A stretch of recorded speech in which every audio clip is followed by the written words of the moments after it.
NASA, we're working to usher in a new era of supersonic flight. NASA is revealing its new supersonic jet that flies without producing loud sonic booms. It's called the X-59. In a significant advancement for human aviation, NASA has recently revealed the remarkable X-59 Supersonic Space Jet, propelling human aeronautics into unexplored realms. This cutting-edge aircraft, designed for high-speed travel, pushes the boundaries of aerospace technology, promising to redefine our understanding of supersonic flight. What thrilling possibilities lie ahead with the introduction of the X-59 Supersonic Space Jet? And what does it mean for the future of air travel? Join us as we delve into NASA's recent disclosure of the X-59 Supersonic Space Jet and the potential impact on the future of aerospace technology. NASA's X-59 and the quest for quieter supersonic flight. On January 12, 2024, NASA revealed the ready-to-fly X-59 in a live stream, offering a sneak peek into the new paint shop where the aircraft was transformed. The plane has a mostly white exterior with a NASA sonic blue underside and striking red accents on the wings. This visual design is not just for looks. It serves a dual purpose by improving the aircraft's appearance and protecting it from moisture and corrosion. The significance of the paint goes beyond aesthetics. It includes important safety markings strategically placed to assist both ground and flight operations. These markings are crucial for ensuring the overall safety and efficiency of the aircraft during its missions. At the core of NASA's efforts, the X-59 is central to the Quest mission, which aims to collect essential data needed to reconsider long-standing regulations that currently prevent commercial supersonic flight over land. These regulations, in place for 5 decades, were primarily implemented due to the disruptive nature of loud and startling sonic booms experienced by communities below. Recognizing the historical background of restrictions on supersonic flights is crucial. You see, over the past 50 years, the United States and other nations have implemented stringent regulations to mitigate the disturbances caused by sonic booms. These rules are aimed at addressing the negative impact on communities situated beneath the flight paths of supersonic aircraft. In this context, the X-59 is set to achieve a significant breakthrough by flying at 1.4 times the speed of sound, or 125 mph. What distinguishes this aircraft is not just its speed, but also the careful design, shaping, and cutting-edge technologies that enable it to reach these velocities while generating a quieter sonic thump. NASA has underscored the extensive efforts put into creating an aircraft that minimizes noise during high-speed travel. The recent introduction of the X-59 has generated intrigue as the project approaches real flight tests, marking a significant achievement in NASA's ambitious pursuit of supersonic travel.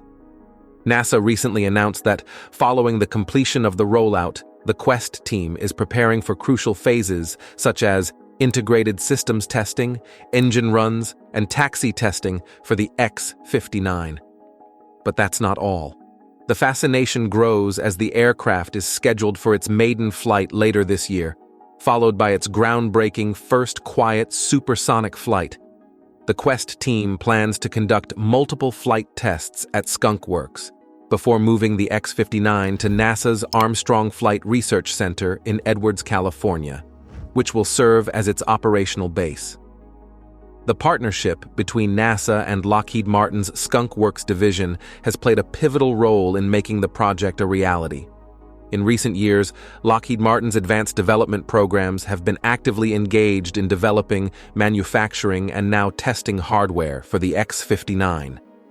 The Deputy Administrator of NASA, in response to the recent unveiling, expressed intrigue, highlighting that the achievement is a testament to the hard work and innovation of the entire X-59 team.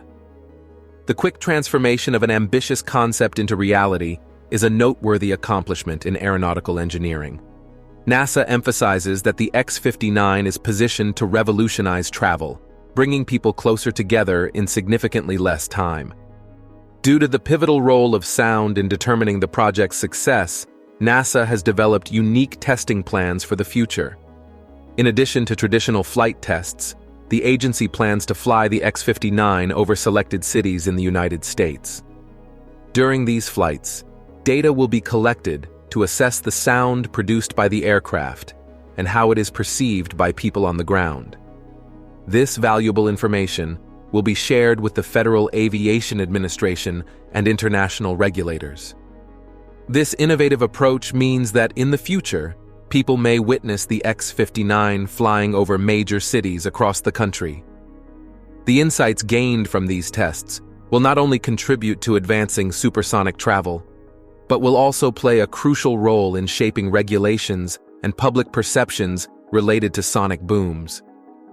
NASA's commitment to gathering comprehensive data reflects a dedication to ensuring that the X-59 not only meets technical benchmarks, but also aligns with societal expectations for quieter and more sustainable supersonic flight. The X-59's game-changing blend of tradition and technology. The X-59 is an exceptional aircraft, boasting impressive dimensions with a length of 99.7 feet and a width of 29.5 feet. Its distinctive design and advanced technologies are carefully integrated to realize the ambitious objective of achieving quiet supersonic flight. A notable feature contributing to this capability is the aircraft's slender tapered nose, making up almost a third of its total length. This distinctive design element plays a pivotal role in minimizing the shock waves commonly associated with supersonic flight, effectively reducing the occurrence of disruptive sonic booms. The X-59's cockpit breaks away from traditional designs by being positioned near the middle of the aircraft and lacking a front-facing window. To overcome this, the engineering team installed an external vision system, which includes high-resolution cameras sending footage to a 4K monitor inside the cockpit. This monitor displays stitched images from 2 external cameras, along with terrain data from an advanced computing system. While the aircraft still has 2 regular windows on the sides for the pilot to see the horizon, the absence of a front-facing window highlights the innovative steps taken to improve the aerodynamics and functionality of the X-59. NASA underscores that the technological solutions mentioned are just one aspect of the innovative strategies employed to ensure the X-59's design effectively minimizes the impact of a sonic boom. The primary goal is to transform the disruptive sonic boom into a gentle thump that people on the ground can perceive.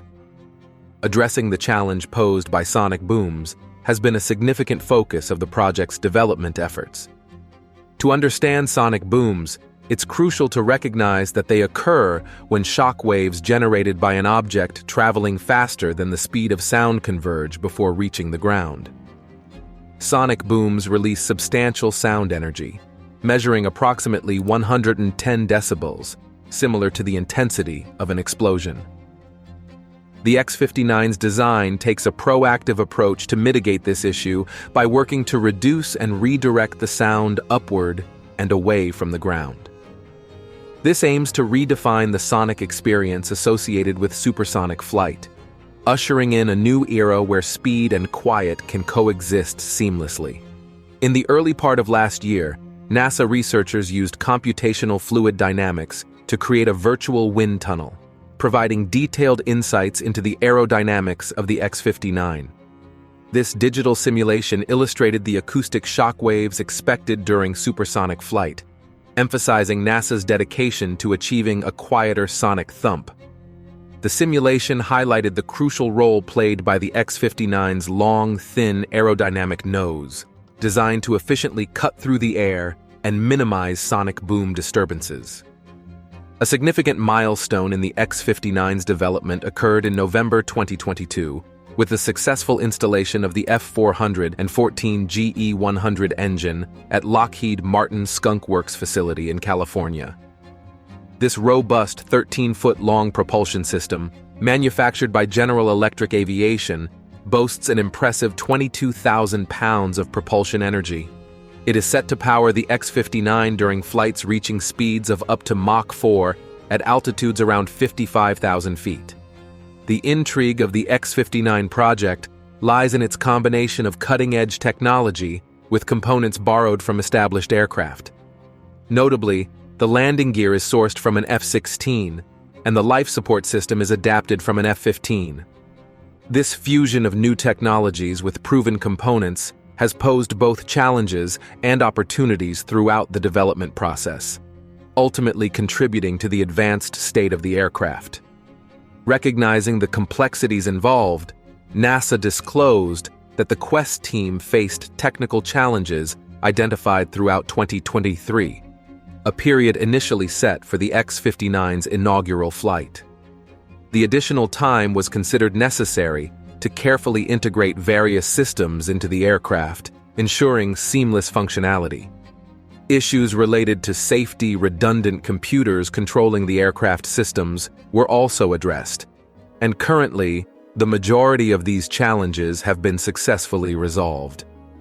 Having overcome these challenges, the agency is now ready to initiate consistent testing, marking a pivotal phase in the X-59's development. Successful test execution has the potential to bring about significant changes within the aerospace industry, potentially leading to alterations in regulations due to the innovative technologies and advancements showcased by the X-59. The collective efforts of the Quest team, marked by resilience and effective problem-solving, position the X-59 as a trailblazer with the capacity to reshape the future landscape of supersonic flight. Exploring the rebirth of high-speed commercial aviation. 50 years ago, a crucial moment unfolded when the federal government implemented a ban on all civilian supersonic flights over land. This regulatory action aimed to prevent non-military aircraft from exceeding the speed of sound, avoiding disruptive sonic booms that could startle and concern the public below, along with potential worries about property damage. In a recent statement, NASA revealed its intention to advocate for the lifting of this ban, envisioning a future where a viable market for supersonic air travel over land can thrive. The proposal for this change is grounded in the recognition that the initial speed-based rule, established in 1973, did not anticipate the technological advancements enabling an aeroplane to achieve supersonic speeds without producing disruptive sonic booms. The speed limit created in 1973 didn't consider the possibility that an aeroplane could fly supersonic, yet did not create sonic booms that could affect anyone below. With the technology now available to make this a reality, NASA advocates for a rule based not solely on speed, but on sound. The suggested shift in approach entails regulating supersonic flights based on the perceived sound they generate rather than adhering to a fixed speed limit. If the sound produced by a supersonic flight is not disruptive to people on the ground, there is no inherent reason to restrict such flights. This adjustment reflects a nuanced strategy that acknowledges technological advancements and aims to strike a balance between the benefits of supersonic travel and the concerns of the public. Nevertheless, NASA acknowledges that gaining public acceptance for supersonic aircraft flying overhead involves considerations beyond just the issue of sonic booms. Factors such as airport noise emissions, climate impact, and others contribute to a complex equation that demands comprehensive solutions. In collaboration with government, industry, and academic partners, NASA is actively addressing these challenges.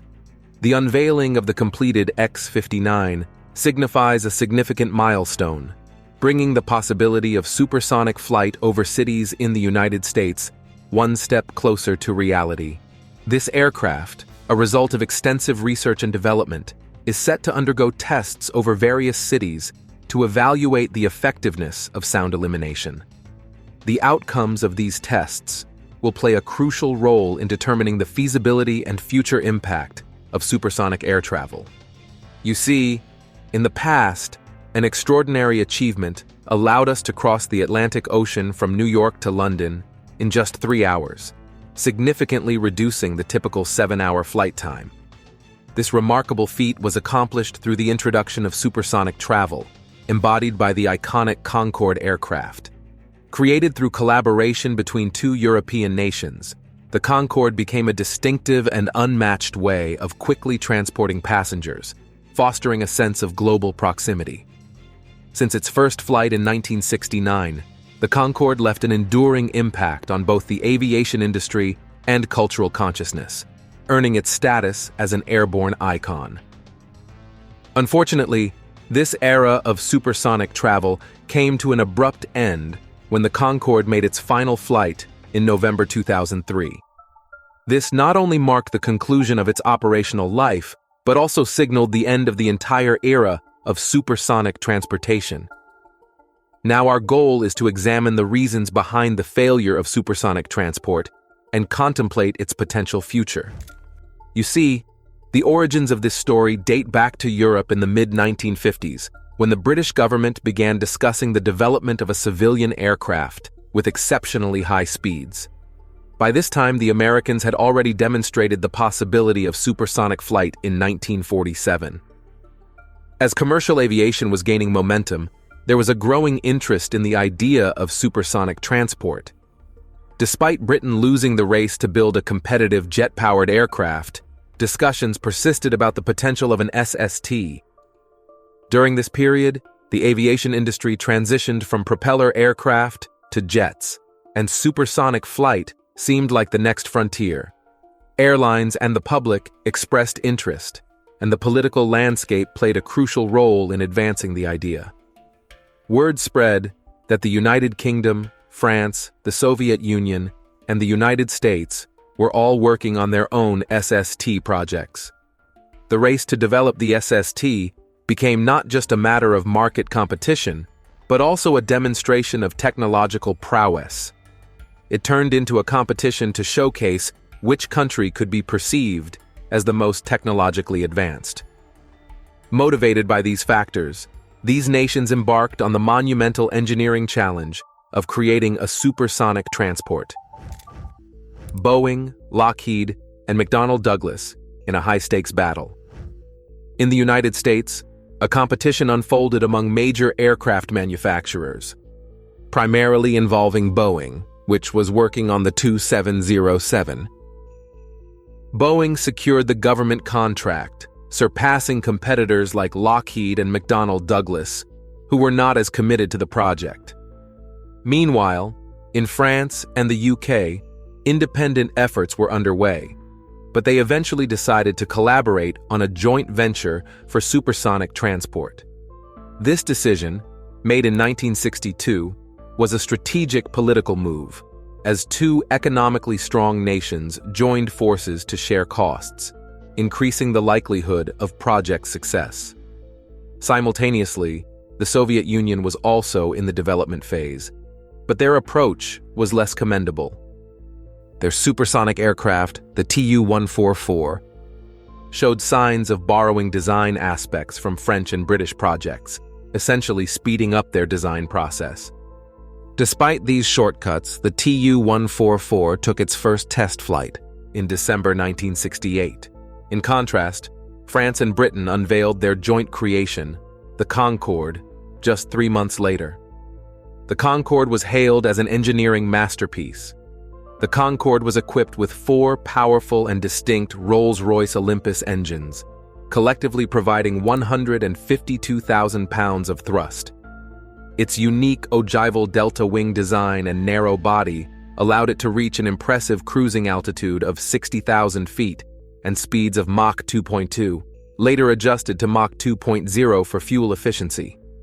Even at this reduced speed, it maintained a remarkable 1,350 miles per hour or 2,180 kilometers per hour, faster than a speeding bullet.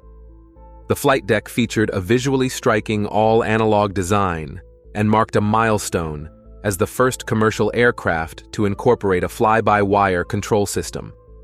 This system represented an electronic version of the original manual control system, providing precise control inputs for the aircraft. In addition to its electronic systems, the Concorde showcased various innovations, including a droop nose commonly known as the droop snoot. This fuselage section could be lowered to enhance visibility during takeoff and landing.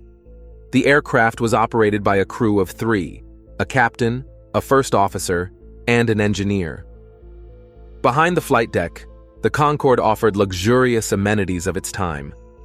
Due to its compact design and weight-saving measures, the cabin featured a 2-to-2 seating configuration with a maximum capacity of approximately 120 passengers.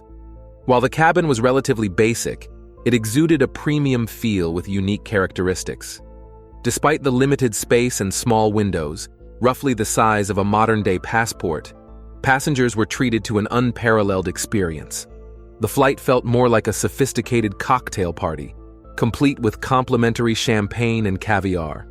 After 13 years of development and 6 years since its maiden flight, the Concorde was poised to enter service. However, the aviation landscape was already undergoing a shift, though not precisely as anticipated by industry stakeholders. In 1971, Boeing decided to cancel their supersonic transport project, despite having received over 100 orders from major airlines such as United, TWA, and Pan Am. The development costs had spiraled out of control, and with government support dwindling amidst a bleak market outlook, Boeing chose to terminate the project. The Soviets faced a similar predicament. Fast-tracking a passenger aircraft with no precedent led to numerous issues with the Tu-144. The aircraft encountered problems and even suffered a mid-air breakup during the 1973 Paris Air Show, followed by 2 more crashes, resulting in a poor flight experience. With only one route option, the Tu-144 became an undesirable plane for passengers. It entered passenger service in November 1977, but was swiftly withdrawn less than a year later. Despite offering inexpensive tickets, the Tu-144's operation incurred significant costs, and it continued in freight service until its grounding in 1983. On a more positive note, the Concorde managed to overcome challenges and entered service with Air France and British Airways in 1976. However, it too faced financial difficulties. Speed, luxury, and the high-flying jet set. In the early 1960s, the Concorde generated significant intrigue with multiple public showings, leading to numerous orders from major airlines of the time. Pan Am ordered 6, showcasing it alongside the canceled Boeing 2707. And TWA even went as far as creating a mock-up with the TWA livery in 1967. Other airlines also expressed interest. There was even consideration for a Concorde Type B with additional fuel tanks for an extended range. Initially, the market outlook was optimistic, projecting potential interest in up to 350 jets by 1980. The early orders seemed promising. However, sales started to decline as certain challenges confronted the Concorde program. A crucial issue was determining where the aircraft could operate. In the mid-1960s, the U.S. conducted tests to assess the impact of sonic booms, the disturbances caused by an aircraft going supersonic, on populated areas. The results indicated considerable annoyance and even property damage. The Concorde, being a noisy plane with a notable sonic boom, faced restrictions. Supersonic transport aircraft were banned from flying over the United States, eliminating potential routes such as New York to Los Angeles. Consequently, the Concorde could only operate over oceans, and its limited range restricted it to non-stop flights over the Atlantic, significantly limiting airline route options. In 1973, during the oil crisis, many airlines faced financial challenges, leading them to cancel orders for the Concorde aircraft. Despite these setbacks, Air France and British Airways remained the only operators of the Concorde in the early 1970s. Despite the difficulties, the Concorde gained immense popularity worldwide, becoming a symbol of aviation. Crowds gathered wherever it went, and it was admired as a unique and spectacular jet. It stood out as a source of pride for France and Britain, showcasing remarkable mid-century engineering achievements.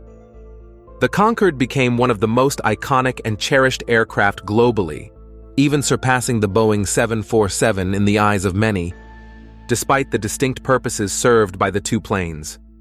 While other airlines during that time focused on maximizing passenger capacity and ticket profits, the Concorde stood out for prioritizing speed and luxury. It set itself apart as a premium option, offering a level of luxury beyond business and first class. Unsurprisingly, the ticket prices reflected this prestige, ranging from $6,000 to $9,000 for one-way flights and easily exceeding $13,000 for round-trip journeys. Despite the high costs, many considered it worthwhile for the unique experience of crossing the second-largest ocean in under 3 hours. Due to the limited demand and low volume of flights, the Concorde's prices had to remain high. The clientele primarily consisted of business travelers and celebrities. This opulent approach proved financially successful for the two airlines, enabling them to make money throughout the 80s and 90s. However, it was clear that these lucrative times would not last indefinitely. On July 25, 2000, Air France 4590 initiated its takeoff on runway 26, right at Charles de Gaulle Airport. During takeoff, a small piece of debris left on the runway by another aircraft came into contact with the Concorde's tire, puncturing it. This caused significant pieces of rubber to fly up, striking the fuselage and leading to the rupture of the fuel tank just behind the left engine. The released fuel ignited, resulting in flames shooting out. Despite the attempt to abort the takeoff, the aircraft was moving too fast, and rotation became inevitable. However, gaining altitude proved challenging. As the flight crew tried to handle the situation, critical systems burned up, causing the aircraft to disintegrate.